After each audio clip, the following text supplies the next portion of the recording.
As Obama speaks, top scientist questions warming models, as President Obama today announces a series of onerous, unilateral new regulations to try to limit carbon emissions. A leading climate scientist is acknowledging that the lack of warming over the past 15 years contradicts 98% of the climate change models, and that another 5 years of static temperatures will force scientists to completely revamp the theory.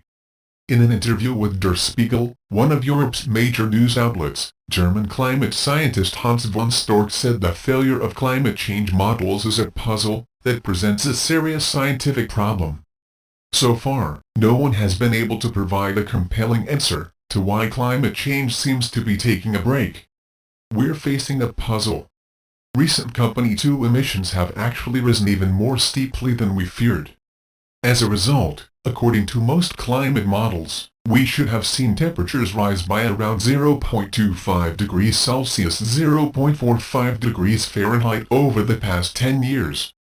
That hasn't happened.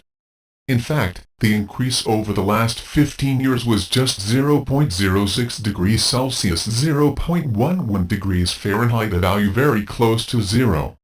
This is a serious scientific problem.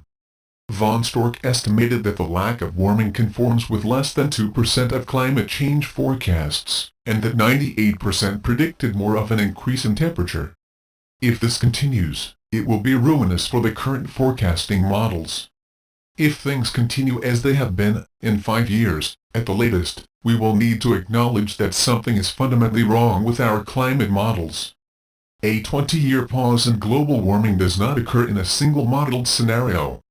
But even today, we are finding it very difficult to reconcile actual temperature trends with our expectations. Von Storch agrees that there is man-made global warming. His research has even provided evidence of the link, though he has expressed concern that some scientists are overhyping alarm about the consequences. Now he says the explanations for the problems with the models can only be that either greenhouse gases have less of an effect on the climate than feared, or that the models fail to sufficiently take into account fluctuations in temperature due to natural causes. Obama's speech today at Georgetown University will lay out bold measures for reducing greenhouse gas emissions, strategies that presuppose a significant effect by humans on the climate. With Congress having balked at acting on many of the emissions reduction proposals Obama supports, the president will lay out a series of plans using unilateral executive action to limit emissions from power plants and vehicles, while lavishing new money on energy efficiency projects and international climate change mitigation efforts. Storch's comments, however, suggest it may still be too early for draconian steps that adversely impact the economy, especially when the United States' economic recovery is at such a fragile juncture.